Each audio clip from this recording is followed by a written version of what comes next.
If beige furniture is your love language, you might want to look away. I actually painted this sad beige. I painted it when we moved into our house. It's just been living in my daughter's closet, but I recently upgraded her to a bigger unicorn chest of drawers, so it was time to give this one a makeover to flip and sell.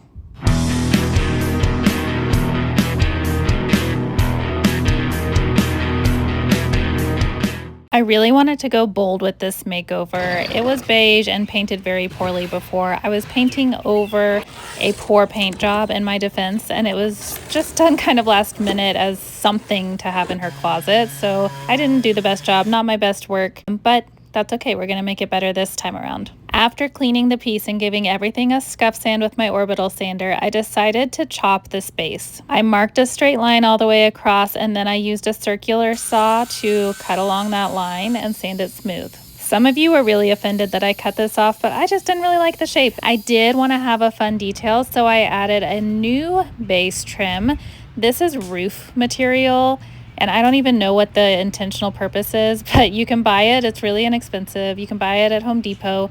I actually got mine for free from someone who is clearing out their garage, and I just used a brad nailer, cut it to size, and nailed it to the bottom. Then to smooth out that transition, I added Bondo, which I failed to record, but once that had hardened, I sanded it smooth with my orbital sander. The Bondo cures to a really hard finish, and it helps make this look like it was always just one piece of wood instead of patched together.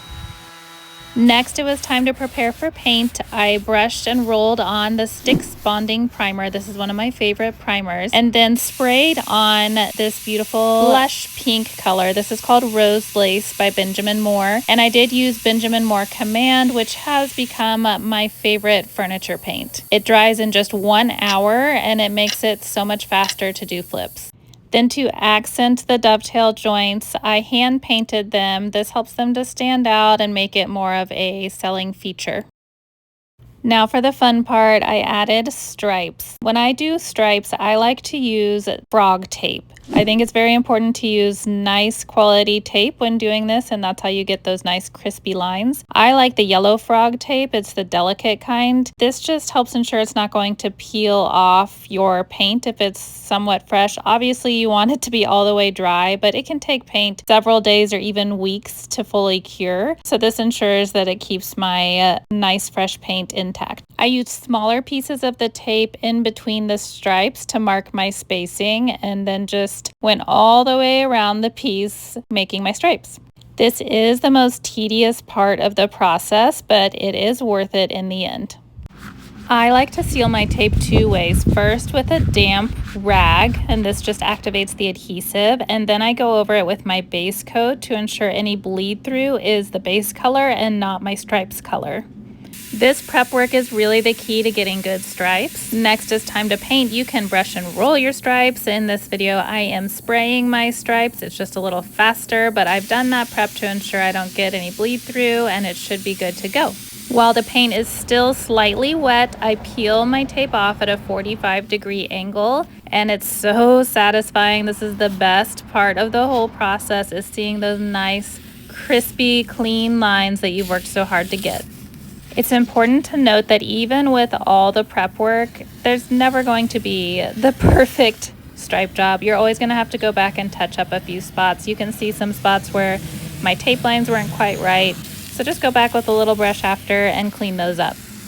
But I promise you, sealing the tape and doing all that extra work will save you so much time, and you won't have to do hardly any touching up at the end. At this point, I was almost to the finish line, but I did have to take a hiatus because I went on vacation to the beach, no regrets, and then our basement flooded and I had to deal with that mess. So it took me a couple weeks to get back to it, but all that was left was lining the drawers, and I picked this really fun, bold leopard print cherry wallpaper that I found. I conditioned these drawers because this wood was really thirsty. And then I added this gold hardware that you all helped me select. As a reminder, here's the sad beige before.